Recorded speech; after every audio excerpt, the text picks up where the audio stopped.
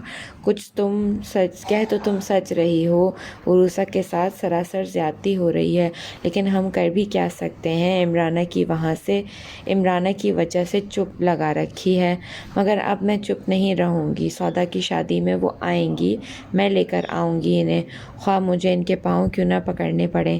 اتنے سالوں کی بے خبری کی معافی مانگوں گی، مجھے امید ہے وہ معاف کر دیں گی۔ شاہ زیب کی تربیت سے لگتا ہے وہ اچھی ہیں۔ اچھا، تم اس چڑیل کو میرے گھر لاؤ گی؟ تمہاری اوقات اس گھر کے فیصلے کرنے کی نہیں ہے۔ وہ اندر آ کے پھنکاری تھیں۔ نوفل نے بہکتے قدموں کو آگے بڑھنے نہیں دیا تھا۔ دل کے کسی نادیدہ خانے میں کوئی احساس جاگا تھا، قبل اس کے کہ وہ احساسات کی صورت اختیار کر کے ہر جذبے کو قوی کر دیتا۔ اس نے اس ننھے سے بیج کو ہی نکال کر پھینکا تھا۔ بابر اور عاکفہ کو اس نے ڈنر پر انوائٹ کیا تھا۔ بابر نے خاصا اصرار کیا کہ وہ انشرہ کو بھی انوائٹ کرے، پر وہ کسی صورت نہیں مانا کہ انشرہ کے لیے دل میں پیدا ہونے والے گداز کے لیے وہ کوئی راستہ نہیں چھوڑنا چاہتا تھا، سو اسے دعوت نہیں دی تھی۔ تم کس سے بھاگنے کی صحیح کر رہے ہو؟ بابر نے سنجیدگی سے کہا۔ میں کس سے اور کیوں کر بھاگوں گا بھائی؟ زندگی اس طرح نہیں گزاری جا سکتی یار۔ ایک عورت کی سزا تم سب عورتوں کو دو گے، تم انشرہ پر اعتبار کیوں نہیں کرتے؟ سانپ کا ڈسا رسی سے بھی خوفزدہ رہتا ہے، لیکن تم خوفزدہ ہونے والے نہیں، کر دینے والے ہستی ہو۔ کہیں معاملہ الٹ بھی ہو جاتا ہے، پانسا پلٹ جاتا ہے۔ اینی وے، تم میری فکر کرنا چھوڑو، رات ڈنر میں آنے کی تیاری کرو جا کر۔ وہ لاپرواہی سے شانے اچکا کر گویا ہوا۔ دھوکہ دینے والے کبھی بھی خوش نہیں رہتے، خواہ وہ دھوکہ خود کو دیں یا دوسروں کو۔ انسان دوسرے سے لڑ کر جیت سکتا ہے، مگر خود سے کبھی نہیں جیت سکتا، سمجھے؟ میں سمجھ گیا میرے بھائی، میں سمجھ گیا۔ نوفل نے بات شوخی میں ٹالنے کی صحیح کی، اور بابر سرد سانس بھر کر رہ گیا۔ یہ پڑھائی کا ہمارا لاسٹ ایئر ہے، چند ماہ بعد ہمیں عملی زندگی میں قدم رکھنا ہے۔ اسٹوڈنٹ لائف میں تم زندگی کے تقاضوں اور ضرورتوں سے بے نیازی اختیار کر سکتے ہو، مگر پریکٹیکل لائف میں تمہیں معلوم ہوگا کہ انسان زندگی کی خواہشوں کی گرفت سے نہیں نکل سکتا۔ ڈونٹ وری، جب بھی مجھے کچھ محسوس ہوا میں تم سے ہی رجوع کروں گا۔ لیکن اتنی دیر مت کر دینا کہ دل رہے اور نہ خواہش۔ عروہ کہاں ہو بیٹا؟ رضوانہ پکارتی ہوئی اس کے کمرے میں آئیں، جہاں وہ بیڈ پر اوندھی لیٹی ہوئی تھی۔ کب سے آوازیں دے رہی ہوں؟ وہ اس کے قریب بیٹھ کر گویا ہوئیں۔ کیوں آوازیں دے رہی ہیں؟ میں کسی کی شکل دیکھنے کی روادار نہیں ہوں، اس نے چہرہ اٹھا کر غصے سے کہا۔ عروہ میری بچی، تم رو رہی ہو؟ اس کا بھیگا چہرہ دیکھ کر وہ تڑپ کر بولیں اور اسے اٹھانے لگیں۔ رو نہیں تو اور کیا کروں مما، آج افرا کی بھی منگنی ہو گئی ہے، کتنی خوش ہو رہی ہے وہ، رونے کے لیے، آنسو بہانے کے لیے صرف میں رہ گئی ہوں، میرے نصیب میں ایسی کوئی خوشی نہیں۔ اس نے اٹھ کر دونوں ہاتھوں میں سے چہرہ چھپا کر روتے ہوئے کہا۔ ارے کیسی باتیں کر رہی ہو میری جان، روئیں تمہارے دشمن، ان کو کوئی خوشی نصیب نہ ہو، تم ہزاروں لاکھوں خوشیاں دیکھو گی، مجھے اب بہلائیں مت مما، لانگ ٹائم سے آپ مجھے بیوقوف بنا رہی ہیں۔ وہ اسٹون مین جب عمرانہ آنٹی کے قابو میں نہیں آیا تو آپ کی بات بھلا کیوں کر مانے گا؟ آنٹی کو اور آپ کو مجھے جھوٹے دلاسے دیتے رہیں جو ماں سوائے وقت گزارنے کے کسی کام کے نہیں۔ آج افرا کی منگنی اعلیٰ خاندان میں ہوئی تھی، بات تو کئی ہفتوں سے چل رہی تھی۔ آج لڑکے کی والدہ اور بہن بنا اطلاع کے ہی آ گئی تھی اور منہ میٹھا کروانے کے بعد انگوٹھی افرا کو پہنا گئی تھیں۔ وہ لوگ اتنی آنن فانن آئی تھیں کہ رضوانہ کو عمرانہ کو بھی بلانے کا موقع نہ ملا تھا۔ رضوانہ نے چائے کے ساتھ پرتکلف اسنیکس کا اہتمام کیا تھا۔ ڈنر تک وہ لوگ رکے نہیں تھے، دوبارہ آنے کا وعدہ کر کے وہ لوگ چلے گئے تھے۔ افرا کا چہرہ خوشی سے روشن ہو گیا تھا۔ فرقان سے اس کی دوستی اتفاقیہ پارک میں ہوئی تھی، جہاں وہ واک کرنے جاتی تھی اور وہ بھی واک کے لیے آتا تھا۔ چند دنوں میں ہی ان کی دوستی محبت میں بدل گئی۔ فرقان ایک زمیندار گھرانے سے تعلق رکھتا تھا۔ وہ سیدھا سادہ دیہاتی ٹائپ لڑکا تھا جس کی زندگی کا ابتدائی حصہ گاؤں میں گزرا تھا۔ پھر تعلیم کے حصول کے لیے وہ کراچی آیا تو گھر والے بھی یہیں رہائش پذیر ہو گئے تھے۔ وہ 2 بھائی اور 1 بہن تھی۔ وہ فطرتاً سادہ سے لوگ تھے۔ دولت کی ریل پیل نے ان کی سادگی ختم نہ کی تھی۔ رضوانہ جو بیٹی کے ذریعے ان کے حال سے واقف تھی کہ ان کی دولت اور بے وقوفی کی حد تک سادگی ان کو بھا گئی تھی، اس خوف سے وہ رشتہ ہاتھ سے نہ نکل جائے، انہوں نے افرا کو کہا کہ وہ فرقان کو کہے اور فوراً اپنے والدین کو رشتہ لے کر بھیجے، وگرنہ اس کا رشتہ کزن سے ہو جائے گا۔ اس سادہ لوح بندے نے ایک دن بھی صبر نہ کیا اور افرا تو بار بار گنگناتی ہوئی انگوٹھی کو چوم رہی تھی۔ وہ ایک دم سے مغرور ہو گئی تھی۔ اسے عروہ کا بھی خیال نہ رہا تھا جو زخمی نگاہوں سے ان کو دیکھ رہی تھی۔ پھر اس سے برداشت نہ ہوا تو کمرے میں آ کر رونے لگی۔ افرا کی منگنی کیسے جھٹ پٹ کر دی آپ نے اور مجھے لٹکا کر رکھا ہوا ہے۔ افرا تم سے زیادہ سمجھدار اور ٹیلنٹڈ نکلی۔ تم سب کچھ کر کے بھی زید کو اپنی طرف مائل نہ کر سکی اور وہ ایک ماہ میں ہی فرقان کے نام کی انگوٹھی پہنے بیٹھی ہے۔ وہ اس کے آنسو صاف کر کے بولی تھی۔ فرقان کے دل میں افرا کے علاوہ کوئی دوسری لڑکی نہیں تھی، اس لیے وہ افرا پر مر مٹا ہے اور وہ اینگری ینگ مین سودا کو پہلے سے ہی دل میں بٹھائے بیٹھا ہے۔ پھر مجھے وہاں جگہ کیسے ملتی؟ اگر وہ سودا سے سچی میں پیار کرتا تو کسی کی ہمت نہ تھی سودا کی پیارے میاں سے منگنی کروانے کی۔ تمہیں بہت بڑی غلط فہمی ہے کہ زید سودا سے پیار کرتا ہے، جبکہ ایسا بالکل نہیں ہے۔ ان کے لہجے میں یقین تھا۔ وہ عمرانہ آنٹی کے خوف سے برداشت کر رہا ہے۔ اگر ایسا ہی ماں سے ڈرنے والا ہوتا تو اب تک ماں کے خوف سے تم سے شادی کرنے پر رضامند ہو چکا ہوتا۔ آپ نے اس کی آنکھوں میں سودا کے لیے محبت ہی دیکھی نہیں ہے۔ میں نے دیکھی ہے، ایک بار نہیں بار بار۔ بڑے دنوں بعد چکر لگایا ہے لاریب صاحب، خیریت تو رہی نا سب؟ جہاں آرا اس کے روبرو بیٹھتے ہوئے پیار بھرے لہجے میں بولی۔ آپ نے یاد کرنا ہی چھوڑ دیا شاید۔ آپ نے اپنے لوگوں کی ڈکشنری میں سے میرا نام ہی خارج کر دیا ہے، وہ شکایت کر رہا تھا، جہاں آرا دلچسپی سے اس کی طرف دیکھ رہی تھی۔ آپ لاکھ مجھے بھلا دیں لیکن میں وہ شخص ہوں، ایک بار کسی سے محبت کر لی تو بھلا دینے کا سوال ہی پیدا نہیں ہوتا، اور یہی وجہ ہے کہ آج آپ کے در پر کھینچے چلے آئے ہیں ہم۔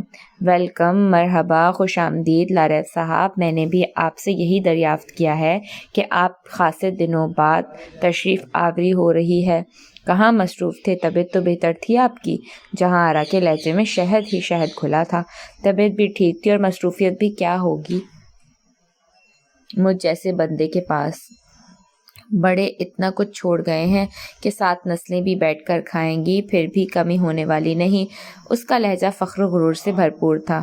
یہ بات آپ کی مبالغہ آرائی سے پاک ہے۔ آپ کے بڑے نوابوں کے نواب تھے۔ سونے اور چاندی کے برتنوں میں تناول کرنے والے جس چیز کی طرف اشارہ کر دیں سمجھو وہ ان کی ہی ہو جاتی تھی، خواہ جاندار ہو یا بے جان۔ اب بھی ہم نوابوں کے نواب ہی ہیں آنٹی۔ ہاں بے شک، میں نے کب انکار کیا ہے۔ میں آج بھی آپ کی اعلیٰ خاندانی شان و شوکت تو کروفر کو داد دیتی ہوں۔ انہوں نے تیزی سے گردن ہلاتے ہوئے اقرار کیا اور ساتھ ہی بالی کو آواز لگا کر ٹھنڈا لانے کا حکم دیا۔ مجھے کسی ٹھنڈے گرم کی ضرورت نہیں ہے۔ آپ اپنی آنٹی کو اتنا بھی غریب نہ سمجھو کہ چند روپے کی کولڈ ڈرنک بھی نہیں افورڈ کر سکتی۔ ان کے مسکراتے لہجے میں یکدم ہی رنجیدگی تر آئی تھی۔ ارے یہ میں سوچ بھی نہیں سکتا کہ آپ اور غریب۔ وہ بے ساختہ اس طرح ہنسا جیسے کوئی بڑا بچے کی بات پر ہنستا ہے۔ آپ اتنی دولت مند ہیں کہ شاید ہی کوئی ہوگا میرے پاس۔ آپ نے کون سا خزانہ دیکھ لیا ہے؟ حیرت ہے میں دن بدن کنگال ہوتی جا رہی ہوں اور آپ کہہ رہے ہیں مجھ سا کوئی امیر نہیں۔ ان کا لہجہ ہنوز اداس و بجھا ہوا تھا۔ او آنٹی بہت بھلکڑ ہیں آپ۔ اچھا میں بھلکڑ صحیح، آپ ہی بتا دیں کون سا خزانہ چھپا ہوا ہے جس سے میں ناواقف ہوں اور آپ واقف؟ وہ اس کے انداز پر چکرا کے رہ گئی تھی۔ مائی لولی آنٹی، انشرا کو بھول رہی ہیں آپ؟ وہ کسی خزانے سے کم ہے۔ آپ ایک بار اس کی بولی لگا کر تو دیکھیں۔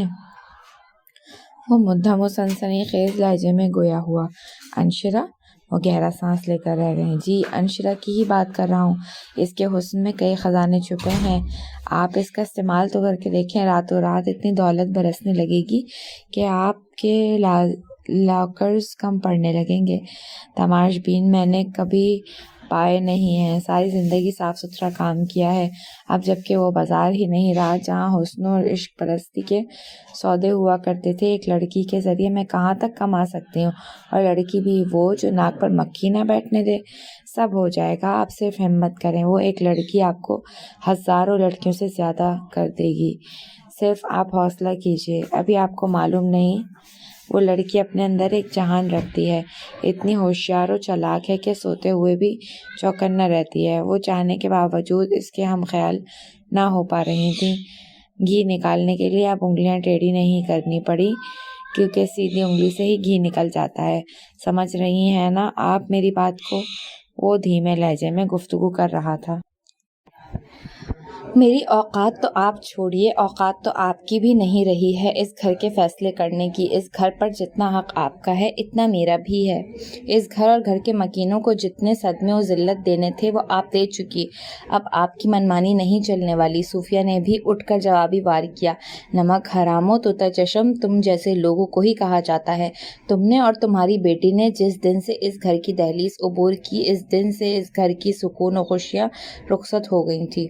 غلط کہہ رہی ہیں آپ، جس دن سے آپ بھائی کی زندگی میں آئی تھیں اصل بربادی اس دن سے ہی شروع ہوئی تھی۔ یہ کیا ہو رہا ہے؟ تم دونوں کو جو منہ میں آ رہا ہے وہ بولے جا رہی ہو۔ ادب و آداب، عزت و احترام کو ایک ہی دن میں خیر آباد کر دیا ہے۔ عمرانہ کی اچانک آمد اور دونوں کی زبانوں نے زمرد کو گنگ کر دیا تھا۔ پھر جلد ہی وہ حیرت زدہ لہجے میں گویا ہوئیں۔ یہ کس طرح سے فیصلہ کر سکتی ہے اس ڈائن کو اس گھر میں لانے کا؟ وہ مدثر کو مجھ سے چھین چکی ہے اور اب یہ گھر کیا یہ بھی مجھ سے چھین لے گی وہ؟ عمرانہ گویا انگاروں پر چل رہی تھیں۔ عروسہ بھابی نے بھائی کو نہیں چھینا، تم نے خود دیا ہے بھائی کو۔ عروسہ بھابی، شرم نہیں آتی تمہیں اس کمینی نیچ عورت کا نام دہراتے ہوئے؟ کمینی اور نیچ کون ہے یہ وقت نے ثابت کر دیا ہے، اور یہ ضد اب پتھر کی لکیر ہو گئی ہے کہ عروسہ بھابی اس گھر میں آئیں گی اور ان کو آنے سے کوئی روک کر دکھائے تو صحیح۔ بہت مدت بعد صوفیہ بھی اپنے جاہو جلال میں آئی تھی، ورنہ پہلے تو دل کی بھڑاس نکال کر چپ ہو جایا کرتی تھی، مگر اب سودا پر لگائے گئے گھٹیا الزام اور مارنے کی سزا نے ان کی ممتا کو گھائل کر دیا تھا، اور اس بے بنیاد الزامات سے اس قدر دل برداشتہ ہوئی تھیں کہ خودکشی جیسے حرام فعل اپنانے پر بھی راضی ہو گئی تھیں۔ وہاں زید کی صورت میں اللہ نے ان کی مدد کی اور بچا لیا تھا، لیکن بیٹی کی عزت کی خاطر انہوں نے پیارے میاں سے فوراً ہی سودا کے رشتے کی بات مان لی تھی۔ حالانکہ وہ اچھی آپا کو پسند نہیں کرتی تھی، مگر وہی بات تھی کہ مرنے والے کو حرام بھی حلال ہوتا ہے۔ سودا ان کی اکلوتی بیٹی تھی، اس لیے ان کے دل میں بھی ڈھیروں ارمان تھے، اور وہ تمام ارمان دل میں ہی دفن ہو گئے تھے، صرف اس بد دماغ، بد لحاظ و خود پرست عورت کی ڈکٹیٹرشپ کے باعث۔ وہ اس گھر میں قدم رکھ کر تو دکھائے، پھر دیکھنا کس طرح قیامت برپا کرتی ہوں میں یہاں۔ ایسا تماشا ہوگا کہ یاد رکھو گی۔ تماشا تو آپ کر سکتی ہیں کیونکہ ساری زندگی آپ نے یہی کام کیا ہے، پھر تماشا شوق سے کیجیے گا، وہ نڈر انداز میں بولی۔ بھوا سودا کو جا کر کہیں کہ وہ مونس کو کال کر کے بلوائیں، حد ہو گئی ہے۔ عمرانہ کو نہ اپنے رتبے کا خیال ہے، نہ صوفیہ کو اخلاق کا پاس رہا ہے، دونوں نے جھگڑا شروع کر دیا ہے۔